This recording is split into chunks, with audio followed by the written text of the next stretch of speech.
ಪ್ರಿಯರೇ, ದಿನದ ಬದುಕಿಗೊಂದು ಕ್ರಿಸ್ತನ ಈ ದನಿ ನಮ್ಮೆಲ್ಲರಿಗೂ ಪ್ರೇರಣೆಯಾಗಲಿ. ತಪಸ್ಸು ಕಾಲದ 3ನೆಯ ವಾರ, ಮಾರ್ಚ್ 27, 2025 ಗುರುವಾರ. ಲೂಕನು ಬರೆದ ಪವಿತ್ರ ಶುಭ ಸಂದೇಶದಿಂದ ವಾಚನ. 11ನೇ ಅಧ್ಯಾಯ 14ರಿಂದ 23ರವರೆಗಿನ ವಚನಗಳು. ಆ ಕಾಲದಲ್ಲಿ ಯೇಸು ಒಂದು ಮೂಕ ದೆವ್ವವನ್ನು ಬಿಡಿಸುತ್ತಿದ್ದರು. ಆ ದೆವ್ವವು ಬಿಟ್ಟು ಹೋದ ಮೇಲೆ ಮೂಕನು ಮಾತನಾಡಿದನು. ಜನರು ಆಶ್ಚರ್ಯಚಕಿತರಾದರು.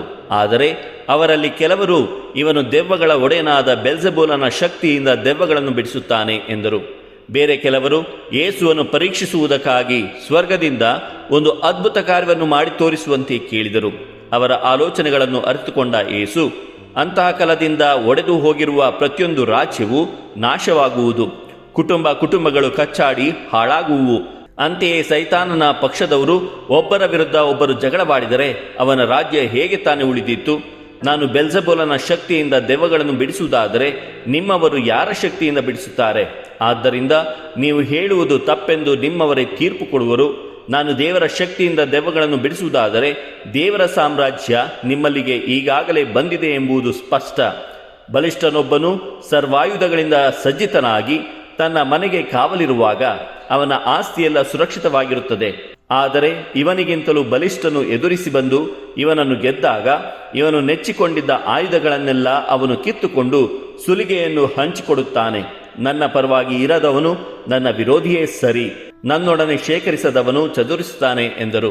ಪ್ರಭುವಿನ ಶುಭ ಸಂದೇಶ. ಕ್ರಿಸ್ತರೇ ನಿಮಗೆ ಸ್ತುತಿ ಸಲ್ಲಲಿ. ಚಿಂತನೆ. ದೇವರ ಕಾರ್ಯವನ್ನು ಗುರುತಿಸಲು ನಮಗೆ ಪ್ರಬುದ್ಧ ಮನಸ್ಸು ಬೇಕು. ಪ್ರಭು ಯೇಸು ಕ್ರಿಸ್ತರಲ್ಲಿ ಆತ್ಮೀಯರೇ, ಯೇಸು ತಾನು ಸೈತಾನನ ಶಕ್ತಿಯಿಂದ ದೆವ್ವಗಳನ್ನು ಬಿಡಿಸುತ್ತಿಲ್ಲ ಎಂಬುದನ್ನು ಇಂದಿನ ಶುಭ ಸಂದೇಶದಲ್ಲಿ ಸ್ಪಷ್ಟಪಡಿಸುತ್ತಾರೆ.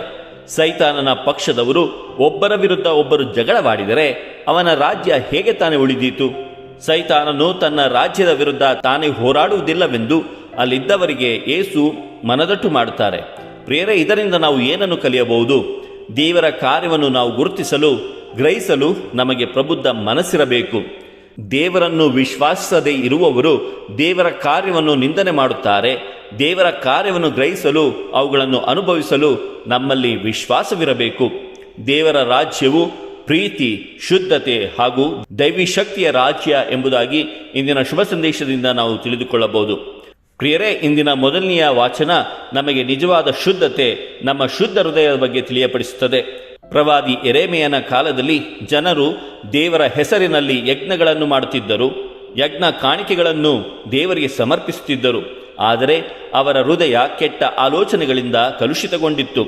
ಅವರು ಸರ್ವೇಶ್ವರ ದೇವರನ್ನು ತ್ಯಜಿಸಿ ಅನ್ಯ ದೇವರುಗಳನ್ನು ಪೂಜಿಸುತ್ತಿದ್ದರು, ಆರಾಧಿಸುತ್ತಿದ್ದರು. ಪ್ರಿಯರೇ, ನಾವು ಕೂಡ ಇಂದು ಧಾರ್ಮಿಕ ಆಚರಣೆಗಳನ್ನು ಮಾಡಬಹುದು. ಆದರೆ ನಮ್ಮ ಹೃದಯವು ದೇವರೊಂದಿಗೆ ಇರದಿದ್ದರೆ ಅದು ದೇವರಿಗೆ ಮೆಚ್ಚುಗೆಯೇ? ದೇವರು ನಮ್ಮಿಂದ ಅಪೇಕ್ಷಿಸುವುದೇನು? ದೇವರು ನಮ್ಮಿಂದ ಅಪೇಕ್ಷಿಸುವುದು ನಾವು ದೇವರ ಧ್ವನಿಯನ್ನು ಕೇಳಿಸಿಕೊಳ್ಳುವುದು, ದೇವರ ಕರೆಗೆ ಕಿವಿಗೊಡುವುದು. ಎರಡನೆಯದಾಗಿ, ನಮ್ಮ ಹೃದಯದಲ್ಲಿರುವ ಕೆಟ್ಟ ಆಲೋಚನೆಗಳನ್ನು ತೆಗೆದುಹಾಕಿ ಮನಸ್ಸನ್ನು ಪರಿಶುದ್ಧವಾಗಿಸಿಕೊಳ್ಳುವುದು. ಮೂರನೆಯದಾಗಿ, ನಾವು ದೇವರ ರಾಜ್ಯಕ್ಕೆ ವಿರುದ್ಧವಾಗದೆ ಕ್ರಿಸ್ತನ ಅಧೀನದಲ್ಲಿ ಜೀವಿಸೋಣ. ನಾವು ಸೈತಾನನ ಪರವೇ ಅಥವಾ ದೇವರ ಪರವೇ? ಒಂದು ವೇಳೆ ನಾವು ದೇವರ ಪರವೆನ್ನುವುದಾದರೆ ನಮ್ಮ ಬದುಕು, ಕೃತ್ಯ, ಮೌಲ್ಯಗಳನ್ನು ವಿಮರ್ಶಿಸಿಕೊಳ್ಳೋಣ. ದೇವರ ರಾಜ್ಯದ ಭಾಗವಾಗಲು ದೇವರೊಂದಿಗೆ ಬಾಂಧವ್ಯ ಬೆಸೆಯುವ ಪ್ರಾರ್ಥನೆಯ ಜೀವನವನ್ನು ಬೆಳೆಸಿಕೊಳ್ಳೋಣ. ದೇವರ ವಾಕ್ಯಕ್ಕೆ ಅಧೀನರಾಗಿ ಜೀವಿಸೋಣ ಮತ್ತು ಸ್ವರ್ಗ ಸಾಮ್ರಾಜ್ಯದ ಮೌಲ್ಯಗಳನ್ನು, ಸದ್ಗುಣಗಳನ್ನು ನಮ್ಮ ಜೀವನದಲ್ಲಿ ಅಳವಡಿಸಿಕೊಳ್ಳೋಣ. ಆಮೆನ್. ದೇವರು ನಮ್ಮೆಲ್ಲರನ್ನು ಆಶೀರ್ವದಿಸಲಿ. ಇದು ಧ್ವನಿ ಮಾಧ್ಯಮ ಮನೆಯ ಕೊಡುಗೆ. ಧ್ವನಿ ವಂದನೆಯ ಸ್ವಾಮಿ ಶಾಂತಕುಮಾರ್ ಜೆ, ಬೆಂಗಳೂರು ಮಹಾಧರ್ಮ ಕ್ಷೇತ್ರ. ಪ್ರಿಯರೇ, ಈ ಚಾನೆಲ್ ಅನ್ನು ಸಬ್ಸ್ಕ್ರೈಬ್ ಮಾಡಿ ಪ್ರತಿದಿನ ದೇವರ ವಾಕ್ಯವನ್ನು ಆಲಿಸುತ್ತಾ ಅದನ್ನು ಇತರರೊಂದಿಗೆ ಹಂಚಿಕೊಳ್ಳಲು ನಮಗೆ ನೆರವಾಗಿರಿ. ಧನ್ಯವಾದಗಳು.